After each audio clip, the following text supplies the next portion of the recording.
কেইটামান বিশেষ ঘোষণা কৰিছিলোঁ। ইতিমধ্যে কেইবাটাও ঘোষণাৰ বিষয়ে ৰাইজে জানিছেও, ৰাইজে ইয়াৰ লগত যোগাযোগ কৰিছে। মই কেইটামান বিশেষ ঘোষণা, যিটো অকণমান স্পীচত বহুতখিনি ক'ব পৰা নাযায়, তাৰ বিষয়ে মই আপোনালোকৰ দৃষ্টি আকৰ্ষণ কৰিব খুজিছোঁ। আপোনালোকে জানে যে আমাৰ ৰাজ্যত পলিগেমি বা বহু বিবাহ প্ৰথা বহুত দূৰলৈকে শিপাইছিলে। অন্ততঃ যোৱা কেইটামান দিনত ইউনিফৰ্ম চিভিল কোডৰ আইন প্ৰণয়ন হোৱাৰ পিছত মই য'তেই তৌৰত গৈছোঁ, এগৰাকী নহয় এগৰাকী মহিলাই মোৰ আগত আহি অভিযোগ কৰিছে যে মোক কোনো ধৰণৰ ডাইভোৰ্চ বা বিবাহ বিচ্ছেদ নোহোৱাকৈ প্ৰথম স্বামীয়ে মোৰ লগত যোগাযোগ বন্ধ কৰি দিছে। কাৰোবাৰ কোলাত কেঁচুৱা আছে আৰু কোনোবা স্বামীৰ ঘৰলৈ গ'লে মাৰপিট কৰিও খেদি পঠোৱা হৈছে। আৰু ইয়াৰ ভিতৰত ভালে সংখ্যক চৰকাৰী কৰ্মচাৰী আছে। এই ঘটনাৰ পিছত আমি এটা চিন্তা কৰিছিলোঁ যে যদি চৰকাৰী কৰ্মচাৰী এজনে নিজৰ প্ৰথম পত্নীক বিবাহ বিচ্ছেদ নোহোৱাকৈ পৰিত্যাগ কৰে, তেতিয়াহ'লে তাতকৈ ডাঙৰ অপৰাধ একো হ'ব নোৱাৰে। নিয়ম মতে সেই চৰকাৰী কৰ্মচাৰীজনে ইয়াৰ পিছত চৰকাৰী চাকৰিত থকাৰো অধিকাৰ হেৰুৱাই পেলায়। কিন্তু এই অভিযোগবিলাকৰ তদন্ত নোহোৱাকৈ বা ডিপাৰ্টমেণ্টেল প্ৰচিডিং নোহোৱাকৈ এজন ব্যক্তিক চৰকাৰী চাকৰিৰ পৰা আমি গুচাই বুলি ক'লে গুচাব নোৱাৰো। সেইকাৰণে আমি এটা নতুন সিদ্ধান্ত লৈছোঁ যে পৰিত্যাগ কৰা পত্নীগৰাকীয়ে যদি DDO-জনক, অৰ্থাৎ যিজনে দৰমহা দিয়ে, তেওঁক যদি আবেদন কৰে, তেওঁৰ দৰমহাৰ 20% ইনক্লুডিং DA, এইটো নহয় যে বেচিক চেলাৰী, সম্পূৰ্ণ দৰমহাৰ 20% পৰিত্যাগ কৰা পত্নীগৰাকীৰ একাউণ্টলৈকে ট্ৰান্সফাৰ কৰি দিব। কেছো চলি থাকিব, প্ৰচিডিঙো চলি থাকিব। সমান্তৰালভাৱে মহিলাগৰাকীয়ে 20% দৰমহাৰ ধন লাভ কৰিব, যাতে তেওঁলোকে এটা জীৱন আৰম্ভ কৰিব পাৰে।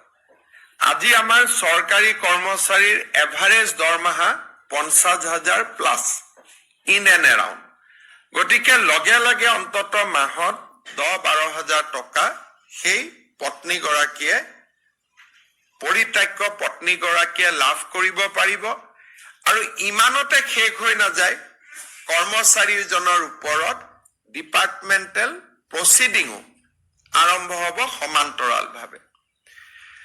ভাৰতৰ কোনো ৰাজ্যত এতিয়ালৈকে পলিগেমি বা বহু বিবাহৰ বিৰুদ্ধে এনে ধৰণৰ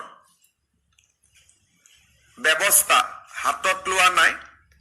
আমি অসমে প্ৰথম আৰম্ভ কৰিছিলোঁ যে কোনোবা সন্তানে যদি, চৰকাৰী কৰ্মচাৰীৰ সন্তানে যদি নিজৰ পিতৃ মাতৃক কষ্ট দিয়ে, টকা পইচা নিদিয়ে, দৰমহাৰ 10ৰ পৰা 15% প্ৰণাম আয়োগে কৰ্মচাৰীজনৰ পিতৃ মাতৃক হস্তান্তৰ কৰিব পাৰিব।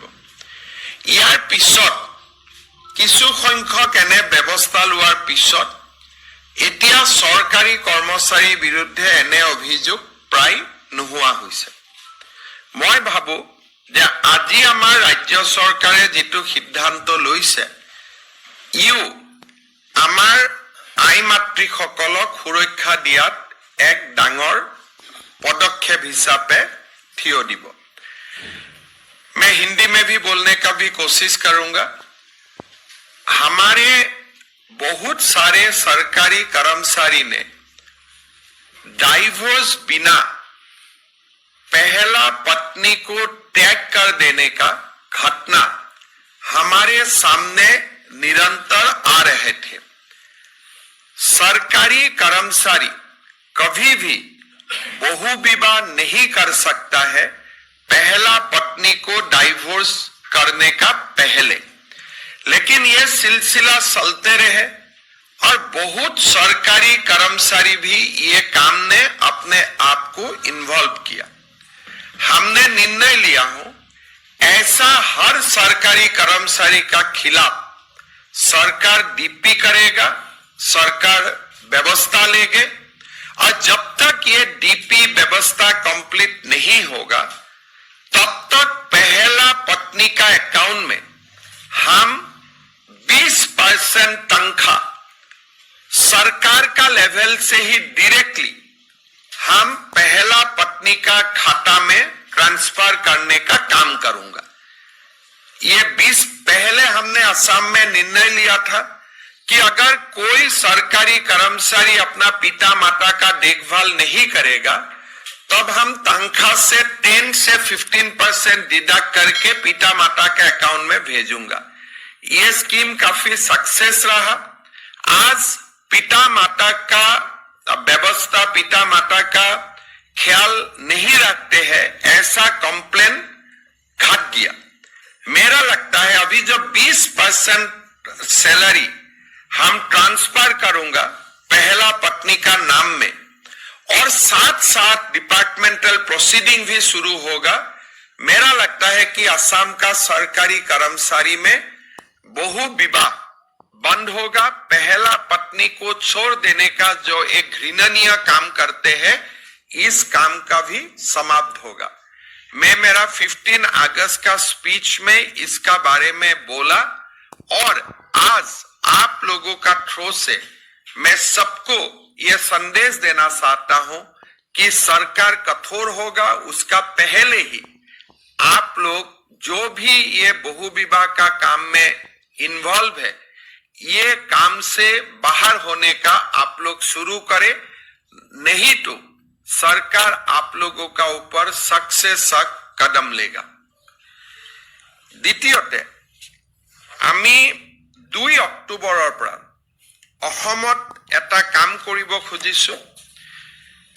যোৱা কেইদিনমানত আমি আমাৰ সেক্ৰেটাৰিয়েটত মই আপোনালোকক পিছত দেখুৱাম আমাৰ এটা ই ফাইল ব্যৱস্থা এটা আমি আৰম্ভ কৰিছো।